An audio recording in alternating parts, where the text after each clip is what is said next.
What started as a regional conflict in the Middle East has now exploded into a global crisis, sending shockwaves far beyond its original borders. Major world powers are being drawn in, each calculating their next move, as the situation threatens to destabilize the delicate balance of international relations and global security. What began as a contained confrontation now disrupts European security and global trade, with the crisis reaching the shores of the EU.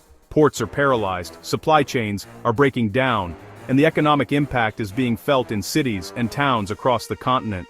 The escalation has been both rapid and severe, transforming a local dispute into a full-blown global security emergency. News outlets around the world are broadcasting urgent updates as the situation evolves by the hour. Recent attacks signal a dangerous strategic shift. Old rules no longer apply, and the risk of miscalculation is now dangerously high. The world watches as military tensions rise and the possibility of further escalation looms. The closure of vital shipping lanes has sent shockwaves through the world economy, threatening a new energy crisis. Oil prices are spiking, fuel shortages are spreading, and markets are reacting with panic and uncertainty. Naval forces from the US, France, and the UK are now engaged, trying to contain the fallout and prevent the conflict from spiraling further out of control. Their presence underscores the seriousness of the threat. Diplomatic channels are strained to the breaking point, and rhetoric between nations is becoming increasingly hostile. The world's top diplomats are scrambling to find common ground, but mistrust runs deep. The international response is a volatile mix of military posturing and urgent diplomacy, as governments weigh the risks of intervention against the dangers of inaction. Some nations are deploying warships and military assets to the region, while others are calling for restraint, urging dialogue and negotiation to prevent catastrophe. The United Nations is struggling to mediate, hampered by deep-seated animosity and conflicting interests between key players. The world looks to the UN for leadership, but consensus remains elusive. The crisis exposes the fragility of global security and the limits of international cooperation. Borders are closing, alliances are being tested, and the future feels more uncertain than ever. The world stands at a crossroads. Can leaders pull back from the brink, or will the consequences be catastrophic? The decisions made in the coming days will shape the course of history. The stakes have never been higher, and the world holds its breath, waiting to see what happens next. The escalation began with Iran launching a massive barrage of missiles and drones at Israeli and US targets, a bold and calculated move meant to showcase its military might and send a clear message to its adversaries. The night sky over the Middle East lit up with streaks of fire, as dozens of projectiles arced toward their destinations, signaling a new and dangerous phase in the conflict. The United States responded swiftly and with overwhelming force, launching a coordinated counterattack that crippled much of Iran's navy. Key warships were neutralized, including a major vessel near Sri Lanka, demonstrating the reach and power of US military capabilities. The scale and precision of the response left little doubt about America's willingness to escalate if provoked. Defense Secretary Pete Hegseth declared the operation a decisive success, emphasizing that the US would not hesitate to defend its interests and allies. His statement signaled a new, more aggressive US strategy in the region, one that could reshape the balance of power for years to come. This dramatic clash at sea has fundamentally altered the strategic landscape, pushing both sides closer to direct confrontation. Tensions now run higher than ever, with each navy on high alert and the risk of miscalculation growing by the hour. Iran, cornered by the destruction of its naval assets, has shifted tactics and turned to economic warfare, targeting global choke points like the Strait of Hormuz. Disruptions to vital shipping lanes threaten to send shockwaves through the world economy, raising the stakes for everyone involved. The initial exchange has set the stage for a prolonged and dangerous standoff, with both sides digging in and preparing for the possibility of further escalation. The world now faces the prospect of a drawn-out conflict at sea. The risk of further escalation is ever present, as both sides remain unwilling to back down. Military commanders on both sides are preparing for every possible scenario, knowing that a single misstep could ignite a much larger war. The world watches anxiously as the conflict threatens to engulf the entire region. Global markets react with volatility, and ordinary people everywhere brace for the potential fallout. The balance of power has shifted dramatically, but the danger is far from over. Military analysts warn that the next phase could be even more unpredictable, with new alliances and rivalries emerging. The next move could determine the fate of millions, as families across the region and beyond wait in fear, hoping for peace but preparing for the worst. On March 2nd, the conflict reached Europe when an Iranian-made drone struck a British RAF base in Cyprus. The attack caused minor damage but shattered the illusion of European immunity, drawing the continent directly into the crisis. European leaders condemned the strike, and NATO's air defenses were soon tested again when an Iranian missile was intercepted over Turkey. Debris fell in Turkey's Hatay province, bringing the conflict to NATO territory and raising the stakes for the alliance. NATO was forced to confront the crisis head-on, with Turkey warning Iran against further aggression. While Article 5 was not triggered, the incident exposed the vulnerability of European defenses. The attacks on Cyprus and Turkey have irrevocably drawn Europe and NATO into the heart of the conflict. The regional war is now a direct threat to continental security. Europe can no longer stand on the sidelines. France responded decisively, deploying its flagship aircraft carrier, the Charles de Gaulle, and its strike group to the eastern Mediterranean. This formidable force aims to protect vital shipping lanes and deter further attacks on civilian vessels. The carrier group's advanced anti-drone and anti-missile systems provide a defensive shield for the region. France's deployment signals its commitment to European security and its willingness to act without delay. The mission is coordinated with allies, especially Greece, to create a united front against aggression. The Charles de Gaulle's arrival marks a turning point in Europe's response. France is reinforcing its role as a key security provider in the Mediterranean.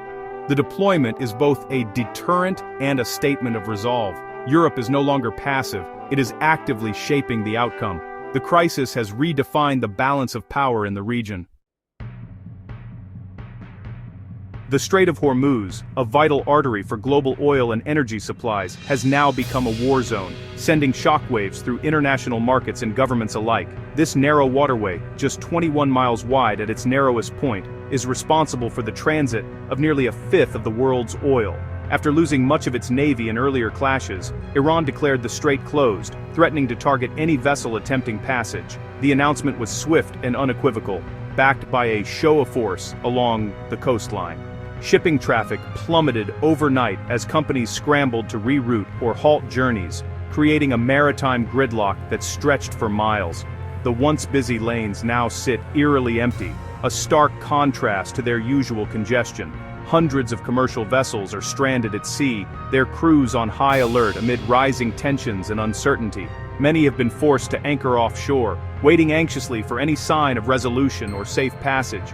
At least 3 tankers have already been attacked, underscoring the grave risks faced by anyone daring to cross these waters. The threat of further violence looms large, with every ship a potential target. The U.S. Navy has pledged to ensure freedom of navigation, deploying warships and aircraft to the region. But reopening the strait by force could trigger all-out war, drawing in regional and global powers into a wider conflict. Iran's coastline now bristles with anti-ship missiles, swarms of fast attack boats, and newly deployed sea mines, making any military intervention perilous and unpredictable. The closure is a calculated act of economic warfare, designed to pressure the world into action.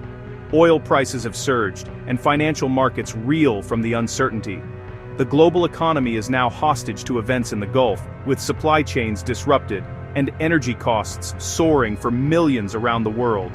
The standoff at Hormuz has become the crisis's most dangerous flashpoint, with heavily armed forces on both sides locked in a tense and unpredictable confrontation. Any misstep, any miscalculation could ignite a wider conflict that would engulf the region and threaten global stability. The world holds its breath as the strait remains closed, uncertain what the next day will bring in this high-stakes standoff. The blockade has trapped hundreds of ships and thousands of civilian mariners in a floating limbo, facing dwindling supplies and constant danger. The first casualty among commercial crews has sent shockwaves through the maritime industry, highlighting the real human cost. Crews endure isolation and fear, while families anxiously await news. Attacks have been indiscriminate, with vessels from multiple nations, including a Russian LNG tanker, damaged. The targeting of a Russian ship risks drawing another major power into the conflict. Every vessel is now a potential target, regardless of flag. The economic impact is staggering. Billions in trade are disrupted daily, supply chains are in chaos, and insurance costs have soared. Companies face financial ruin as the blockade drags on. The crisis is not just military, it's a weapon of mass economic disruption. The longer the strait remains closed, the greater the global fallout. The world's lifelines are under siege. The crisis has triggered a global energy shock, sending oil prices soaring and fueling inflation worldwide. The closure of Hormuz has choked off a major portion of the world's oil and gas supply. Qatar has halted LNG exports, and Iraq has slowed oil production, compounding the crisis. Energy-dependent nations like South Korea and much of Europe face new supply emergencies. Stock markets tumble as investors fear prolonged disruption. Governments scramble to contain inflation and stabilize economies, but solutions are temporary. The US offers risk insurance for Gulf shipping, but the root problem remains unresolved. The world faces a sustained period of high energy prices and economic uncertainty. The crisis exposes the fragility of global supply chains. The longer it lasts, the deeper the economic pain. The UK responded to the Cyprus attack by deploying HMS Dragon equipped with advanced counter-drone systems to the eastern Mediterranean. Additional air defense assets were sent to protect bases and shipping lanes. France, in partnership with Greece and Cyprus, has stepped up joint patrols and air defense, reinforcing its commitment to regional security. These actions create a layered defense network against Iranian drones and missiles. The message is clear. European powers are united and ready to defend their interests. The shield protects not just military assets but the stability of the entire region. Europe is determined to deter further aggression.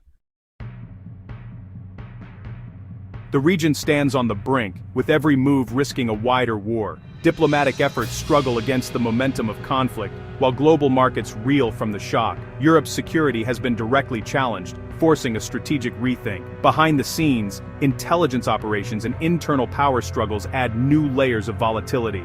The conflict is fought with missiles, drones, and covert actions alike. The world needs a path to de-escalation, but for now, all sides remain on high alert.